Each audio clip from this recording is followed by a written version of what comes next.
Good morning. I am joining you here live just outside the Golden Well-Being Collective.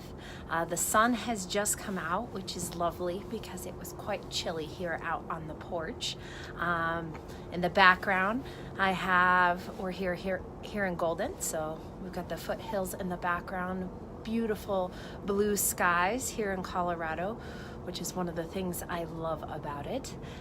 So today I wanted to talk about what happens when you don't cherish your partner, and then also give you some tips about how you can build an active practice where you continue to show love and care, and that you really do cherish the human that you're with, or humans you're with in your relationships.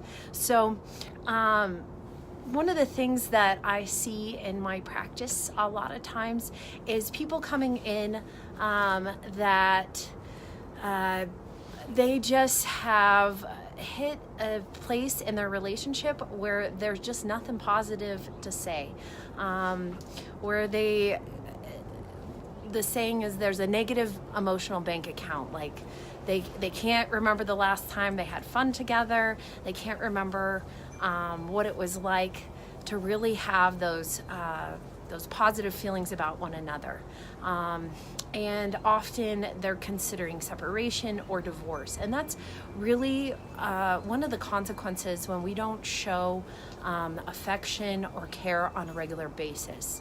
If you've ever been an employee where you just really felt like your boss or the company just didn't value you, it's really hard to continue to get up in the morning and do what you need to do, and continue to make the sacrifices for that company, or go the extra mile. And it's the same within a relationship. If we don't feel appreciated, if we don't feel valued, it's really hard to face the challenging times that life is going to bring us. And so I myself have encountered this in my own relationship, going through a really challenging time.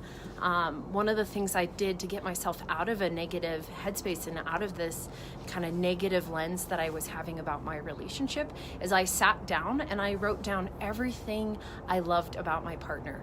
I just made a list, and then for the next week or so, I continued to add to it. And just even doing that act of like shifting my mindset and looking, instead of thinking about everything that was going wrong, which our brains are just more inclined to do, I was really looking at like the long term, what value had the relationship brought me, what amazing things came out in my partner in our interactions and throughout our history together. And that really helped me shift out of feeling stuck and like we couldn't get out of it.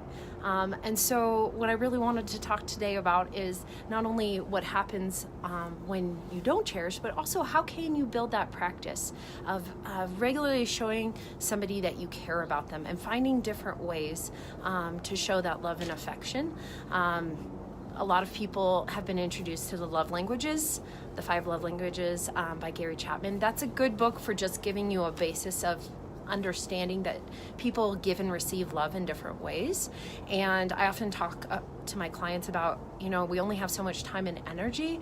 And if you know that your partner responds really well to acts of service, which is just doing something nice for them, you can prioritize doing that and showing them love that way, even if that's not how you like to give and receive love. So it's about what's going to give you the greatest return on investment.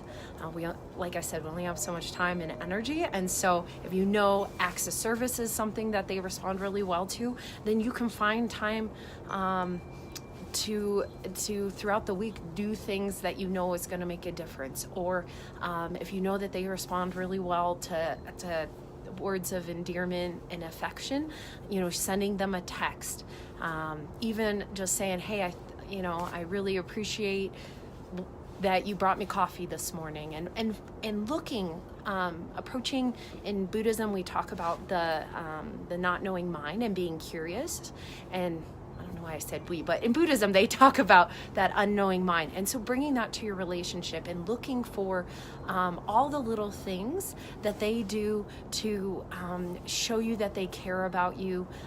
If you really, take off the lens of the day-to-day and look around to the little acts of affection that your partner shows you, and then giving them feedback about, hey, I know you've been doing that a long time, but the fact that you make me breakfast every morning, man, that makes my day go by so smoothly. It's a great start.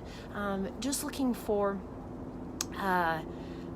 ways to give them that feedback is encouraging. Just like I was saying, as an employee, when we get feedback from those that we work with, it feels really good, and that encourages us to do more. And it's the same in our relationships, in that when we show appreciation and care and really demonstrate that we cherish the person we're with, not only does it make us feel good, like when I wrote that list about my partner, it definitely made me just feel better and more warm and caring feelings, which I was not feeling at the moment, but it makes them feel better. It shifts the whole environment. And so that's what I want to just invite you to do, is find little ways that you can incorporate throughout your day, throughout your week, that regularly bring novelty, but demonstrate to your partner that you really do care about them, and it will make you feel better, it makes them feel better, and it just overall adds to the health of the relationship, so that you don't end up in this situation like I often see in my office, where there's just such a deficit of feeling good about one another, that emotional bank account. Hey, Danny, I just saw you're on. It's good to see you. So yeah, those are some of my tips.